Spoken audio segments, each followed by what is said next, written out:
What happens when that's how we raised you collides with the boundaries you've set to protect your own child?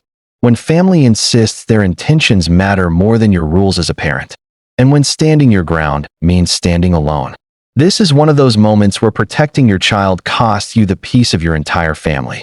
I made this account just to talk about this, because it feels like everyone in my family, except my wife, is firmly against me.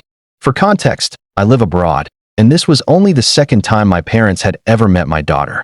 My wife, 28F, and I, 28M, traveled to my home country, Brazil, for the holidays and an extended vacation so our daughter, 3F, could experience a new place and spend time with family. We spent New Year's at my parents' house with extended relatives. Everything seemed fine until January 3rd.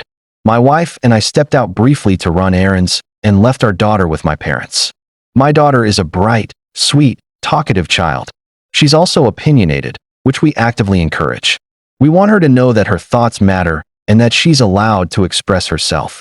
My parents, however, don't agree with this approach. While we were out, my mom called me and said my daughter was being disrespectful. I asked what was happening, and she explained that my daughter was arguing about the cartoon they had put on. She wanted to watch something else that they didn't recognize.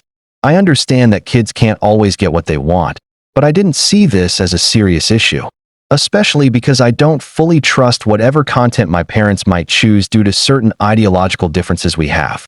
I sent my mom a link to a YouTube series my daughter likes and asked her to put that on instead, reassuring my daughter that her parents would be back soon and they could talk then. That's when my mom said she had already taken care of it. I asked what she meant. She told me she had spanked my daughter to teach her not to argue. I was furious. I hung up immediately, told my wife, and we dropped everything to drive back. We do not spank. We never have and never will. I was spanked frequently as a child for unnecessary reasons, and I know firsthand that it doesn't teach, it harms. And yes, my parents knew our stance on this. When we arrived, a heated argument followed. I stayed firm. They had no right to do that, and it wasn't something I was going to ignore. My parents are very rigid in their beliefs and refuse to apologize or even acknowledge that what they did was wrong. If not for the act itself, then at least for doing it without our consent. That same day, we packed our bags and left. I contacted the hotel in the next city we were planning to visit and moved our stay up by a week. I told my parents clearly that I didn't want excuses. I sent them articles on parenting and child abuse and told them I would not speak to them or allow them to see or talk to my daughter again until they read the material, apologized, and acknowledged that what they did was wrong. It's been over 2 weeks. All I've heard since are angry messages insisting they knew what they were doing because they raised me that way and I turned out fine. They've said I'm being unfair and dramatic, especially because they don't get to see their granddaughter often since I live abroad. Calls started coming in from my sister, who shares their mindset, from her husband, from his father, from my uncles, and even from cousins. The general message is the same. Forgive them, forget it, they had good intentions, and they don't see her often, so I'm being cruel. We had planned to spend a few more days with my parents in early February before flying home. I canceled those plans. I still don't believe I'm wrong, but I can understand why the they don't see her often argument emotionally resonates. Even so, I'm not willing to back down. So AITA? Update. This post received far more attention than I expected. I showed it to my wife, and we decided to block everyone who has been calling or texting us about the situation. We're going to enjoy the rest of our vacation in peace. Once we're back home, I'll call my parents one final time and explain, again, why what they did is unacceptable. They will never be allowed to be alone with my daughter again. Unless I can clearly see that they've learned and changed, they won't be seeing her at all.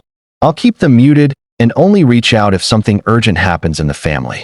I've also seen a lot of debate about spanking. Personally, I don't believe this is a discussion we should still be having. Any form of physical punishment is abuse. There is no excuse for violence. If a child is too young to reason with, they won't understand why they're being hit. If they're old enough to reason with, then reason with them. I think this isn't about discipline, it's about boundaries. Being a grandparent doesn't override being a parent, and good intentions don't erase harm. When family refuses to respect your rules, protecting your child sometimes means accepting conflict, distance, and judgment.